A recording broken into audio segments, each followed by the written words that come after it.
The biggest problem facing Canadians is cell phone addiction.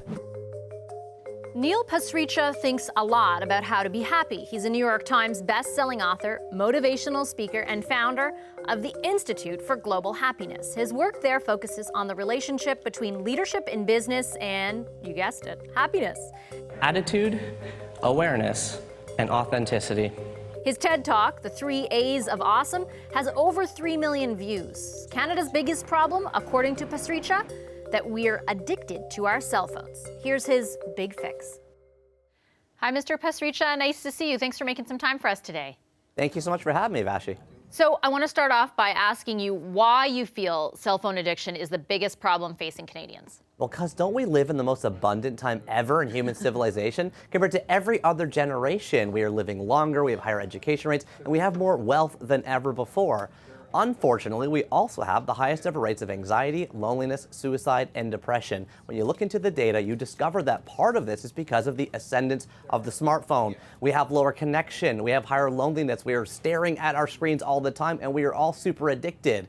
Look, if you drank a bottle of wine before bed every night, slept with a bottle of wine within 10 feet of your head while you were sleeping, and drank a bottle of wine when you got up in the morning, we'd call you an alcoholic. But we are all doing that with our cell phones, and we don't seem to see that we are all phoneaholics right now. It's dramatically reducing our mental health. Is it the phone itself, or is it the platforms on the phone, or is it a mix, kind of? It's both. Right now, 5 years ago, we used our cell phones for 18 minutes a day. This year, we use our cell phones for over 5 hours a day. We also are looking at screens over 11 hours a day. We use them in the classrooms, we're using them in the cars, we're using them in work, we're using them everywhere. And the devices are, as you probably know, made to be addictive, right? The studies show that when you look at cell phones, you are disconnecting from people around you. You aren't having as many in-person conversations, and things like your heart rate and your anxiety rate increase. Yeah, I wanted to ask you what you think what is the correlation from your perspective with all that you describe and those anxious feelings? Because I think a lot of us have sort of submitted to this idea that, yes, we're not talking in person, but we are communicating constantly on the phones. Yeah, the research that I'm quoting comes from Dr. Jean Twenge, Twenge, from San Diego University. She has shown that anxiety rates have been bubbling up and down pretty softly over generations, but suddenly over the last 5 years, they spiked by 30%. Based on the research, this is largely due to the ascendance of the smartphone. Look, I'm talking because I'm not the preacher, I'm in the parish. I'm addicted too. My wife has to yank this thing away from me when I get home at night. I'm super addicted, so I know that this is part of the problem. Look, we don't have anything to worry about these days. We live in the safest time ever to be alive. No one's getting forcibly shipped off to war. We've got no major famine, no giant Great Depression, and yet we feel worse today than ever. All these spikes in our mental health rates or mental illness rates are directly correlated with our phones. And if you look around, if you look at what people are doing and how they're using them, we realize that we're looking with our heads down. Look, there's 3 problems with cell phones. I'll lay them out for you right now. Number 1 is there's a physical problem. When you look at a bright screen within an hour of bedtime, you do not produce as much melatonin, the sleep hormone. You do not get as deep or restful a sleep. So you wake up, you're tired, you're groggy. What do? You check your phone again. Number 2 is psychological. When you look at yourself when you're comparing everybody else's greatest hits with your director's cut. No matter how good your lunch was today, somebody's at a lobster buffet in the Maldives right now. Your lunch suddenly sucks. Everything about you sucks. You look uglier, you have less followers, less friends. And the third problem, of course, is productivity. McKinsey reports that we spend 31% of our day bookmarking, prioritizing, and switching between tasks. We're not actually doing anything anymore. We're just deciding what to do. If you've ever stared at a Netflix screen for half an hour with your spouse, trying to decide what TV show to watch, and then throwing in the towel because you can't figure it out and it's time for bed, you know what I'm talking about. It's like you're in my house every night, yeah. That's what we're all doing. And those problems all start with the letter P, right? There's physical, there's psychological, and there's a productivity problem. Okay, let's talk about the potential fix. What is it from your perspective? 3 things we need to do: invest in activity, invest in nature, and invest in reading. On activity, right now, according to the government, you can stop exercising when you're 14 years old. That's when you can take your last mandatory gym class, grade 9. That's when I took my last gym class. And like I did, like most of my peers did, I invest in my studies, my academics, put my head down, study chemistry because I'm supposed to go to med school. The Mayo Clinic says we need an hour of physical activity a day. You know what you can't do when you're running? Text. You can't. There's a school in Toronto named You could try, but probably not very successfully. Exactly. Right now, we need to make gym class mandatory for every single year in high school as a start. We need to have more physical activity in our schools and our young people and get rid of our cell phones. There's a school in Toronto, progressive private school called Branksome Hall. I've talked to the administrators there. They have recently started a stronger ban and limitation on cell phones between and during classes. This year, the administrators have told me at this school they have seen more social connection, higher rates of activity, and less cyberbullying, unsurprisingly, in the students just within the first year of this policy. Interesting.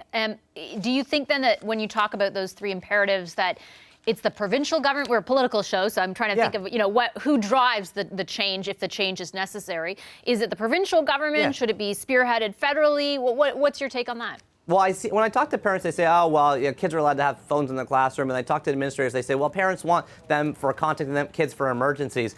We need a leadership position. You want to go provincial, you want to go federal, whatever. We should not have cell phones in our classrooms. They are inhibiting our behavior and our learning. We need to get back to focusing and being able to talk to our peers instead of texting with them.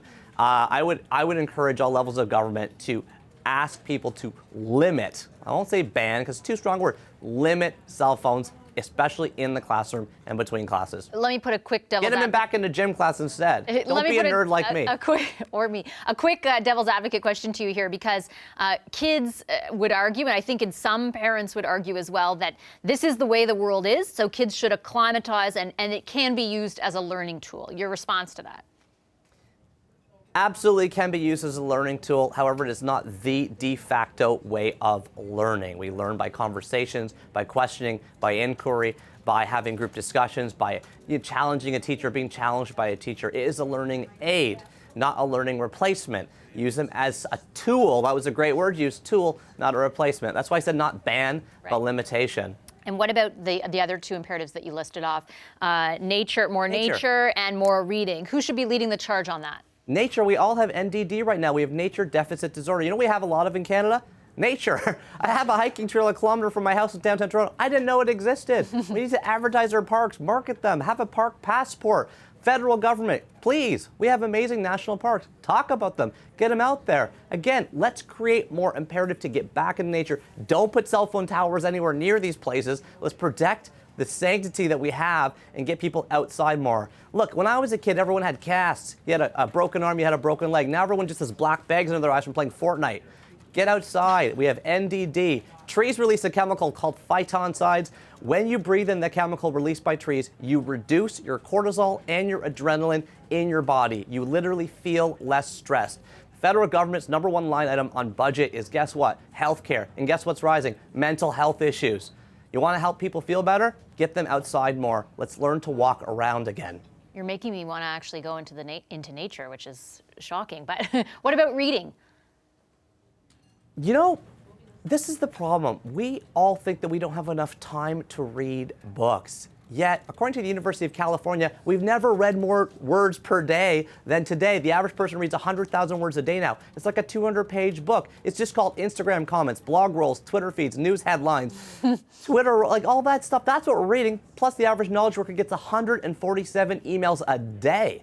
So when everyone says they don't have time for reading, I say bollocks to that. Start or finish your day with 20 pages from a good book. What kind of book? Fiction. Why fiction? Because according to the 2011 Annual Review of Psychology, reading fiction, especially literary fiction, opens up the mirror neurons in your brain, the part of your brain responsible for empathy, compassion, understanding. We want to grow good citizens. We want to grow great people. We need to be reading fiction. How does the government do this? We need to invest in our literary festivals. I'm talking things like LitFest in Edmonton, WordFest in Calgary, Word on the Street in Toronto. Get people excited about reading. And we have to recognize our independent bookstores as the cultural tapestry of our land. These are small, hardworking mom and pop shops who struggle to make ends meet. Let's recognize independent bookstores for what they are, invest in the independent bookstore community through tax subsidies and things like that, so that we can create places and havens where all the thinkers of all past generations come. Independent bookstores are the place to be. Invest in your independent bookstore. Okay, I'm going to leave it there. Thank you very much. I enjoyed listening to your Big Fix. Thanks to Neil Pasricha. Thanks, Vashi, for having me. Hi, I'm Vashi Capellos, host of Power in Politics. See more of our show by subscribing to the CBC News channel or click the link for another video.